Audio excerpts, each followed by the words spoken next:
Hamjambo nyote, nadhani kwamba mko wazima, mnaamka na baraka za Mungu. Sasa hivi nawatakia asubuhi njema. Mwaramutse mwese, ndizera mumeze neza.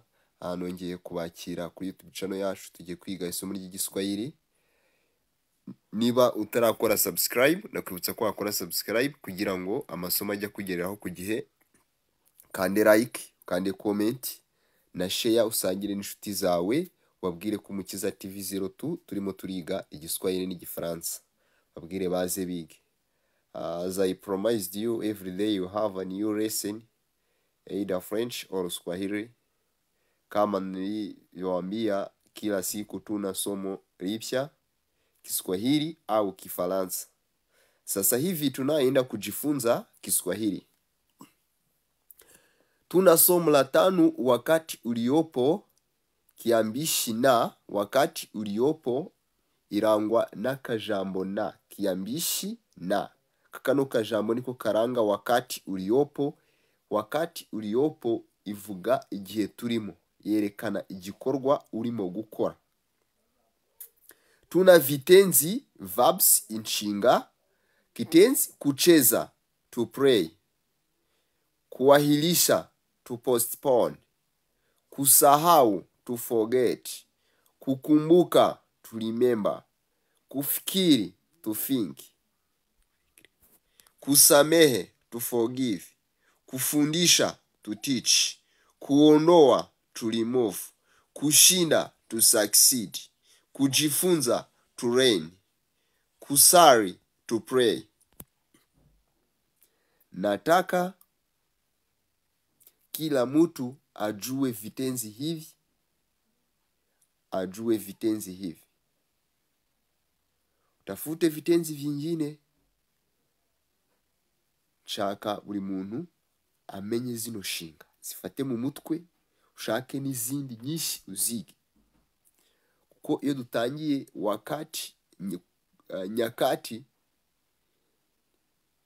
ni ngombwa ko ubuzi inshinga. Kuzitondagura nibyo tugiye kwiga. Sasa tunaanza na wakati uliopo, hali ya kinishi. Siku iliyopita niliwaonyesha wakati uliopo, hali ya kinishi. Igihe cyashize naberetse uburyo dutondagura wakati, inshinga muri wakati uliopo, hali ya kinishi. Hali ya kinishi ni indango yemeza. Indango yemeza. Dufite indango ihakana, hali ya kanushi, ariyo turaza kurebaho. Tukagira n'indango yemeza, hali ya kinishi. Ariko kugira ngo tujye ku ndango ihakana, turahera kuyemeza. Zino nteruro turaza kuzifashisha arizo duhakana.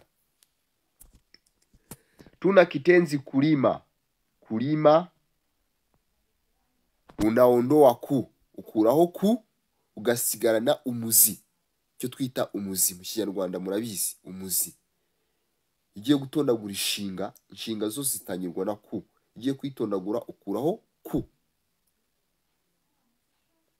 Wamara ukuraho ku, cyo gisigaye, ako gace gasigaye niko twita umuzi, niko wifashisha uri mutondagura. Mifano: mimi ni. Nababwiye ko mimi ijyana na ni, wewe, u, yeye, a, sisi, tu, nyinyi au ninyi, ma, wao, wa. Utu tugambo udufati turi mu ibara ry'umutuku. Iyo umaje kutwandika uhita ukurikizaho kiambishi na. Kiambishi ya wakati urimo konjigamo. Niba turimo gutondagura muri wakati uliopo, tutatumia kiambishi na. Nitugera ku zindi wakati tuzabona kiambishi zikoresha. Mimi nina. Warangiza ugahita wongeraho ya nshinga wakuyeho ku. Cya gice wakuyeho ku ugasigarana. Twasigaranye rima. Tubona mimi nina rima. Ngo niba dufite kucheza, tuzakuraho ku, dusigarane cheza. Uzavuga mimi nina cheza mupira. Mimi nina cheza mupira. Ndakina umupira. Mimi ninarima shamba. Aya magambo ari mu ibara mu yandi mabara ry'umutuku ni na a. Turaza kureba ku gatebo gakurikiyeho uko ahinduka muri kanushi. Niyo yonyine ahinduka muri kanushi, ibindi ni ibisanzwe. Kandi ahinduka mu tuntu tworoshye urahita ufata mu mutwe. Urahita udufata none aha ngaha, nta n'undi munsi uzakenera kongera kudusoma. Urahita udufata uwo mwanya. Mimi ninalima shamba. Wewe unalima shamba. Yeye analima shamba. Sisi tunalima shamba. Nyinyi au ninyi munalima shamba. Wao wanalima shamba. Hapa tuna wakati uliopo, hali ya kinishi na kanushi. Mnaona tuna upande wa kinishi na upande wa kanushi. Hapa tuna umoja na wingi. Kinishi, kanushi. Maneno haya tunayeenda kuona minu anayegeuka kwenye hali ya kanushi. Aya magambo tugiye kureba muri kanushi ahinduka gute. Tuliona kwamba mimi inatumia ni, wewe u, yeye a, sisi tu, nyinyi au ninyi ma, wao wa. Kwa hali ya kinishi. Kwa hali ya kanushi ni inageuka si, u inageuka hu. Ibindi biroroshye. Nukuvuga ngo kangasobanure muri buno buryo nibwo bahita bukorohera. Ni inageuka si, ahandi hasigaye twongeraho ha. Hu, ha, hatu, hamu, hawa. Kiambishi na, ya kiambishi na twabonye iranga wakati uliopo, iri mu ibara ry'ubururu. Mimi nina, iyo na, nina. Iyo na, iyo tugiye muri kanushi mu ndanga ihakana, ihita iburizwamo. Nina, iyo na iburizwamo.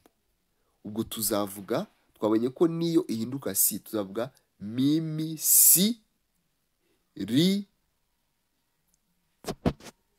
mimi si ri, na ya a iri kushinga. Mimi ninarima, iyo a kuri ma nayo ihinduka i.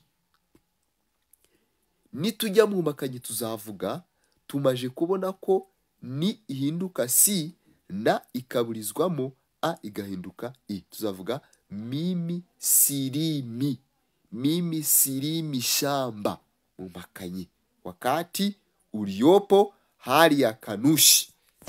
Acha niwaonyeshe mifano hapa. Nimetumia kitenzi kulima.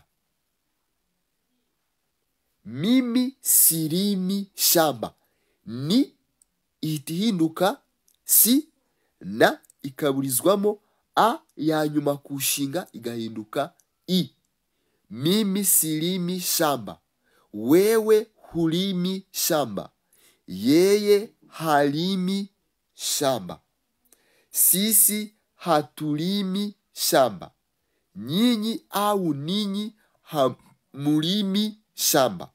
Wao hawalimi shamba. Mimi sirimi shamba. Wewe hulimi shamba. Ya u tuhita twongeraho ha. Kuvuga hu, na igahita iburizwamo huli, a igahita ihinduka i, tukavuga hulimi. Mfano mwingine, nituzaba dufite ishinga iherwa na i na a, icyo gihe tuzagira i ebyiri. Mnaelewa hivyo? Nitubona ishinga iherwa na i na a, urugero, kuangalia. kuangalia. Urumva kuangalia dufite inyuma harahera i na a. Mimi ninawangalia runinga.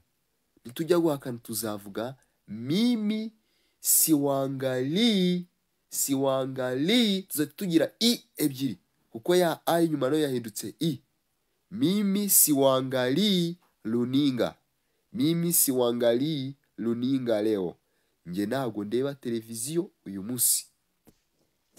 Mfano mwingine tuna kitenzi kupenda.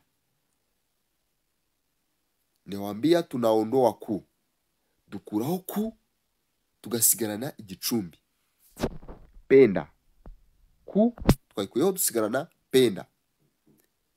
Hii ni hali ya kanushi. Indango ihakana. Mimi sipendi. Mimi sipendi kula mihogo. Mimi sipendi kula mihogo. Nje ntabwo nkunda kurya imyumbati. Mihogo ni imyumbati. Rweretse kumbwira ngo ni umuhogo. Oya. Ntabwo ari umuhogo, ni imyumbati.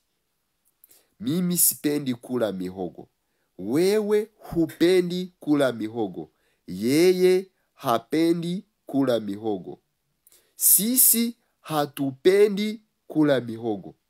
Nyinyi au ninyi hamupendi kula mihogo. Wao hawapendi kula mihogo. Asante sana na washukuru. Mungu awabariki kwa somo la leo. Na watakia baraka za Mungu. Murakoze cyane. Imana ibahe umugisha. Turabakunda cyane. Mukomeze mukurikirana amasomo yacu. Mukanda subscribe, like, comment and share.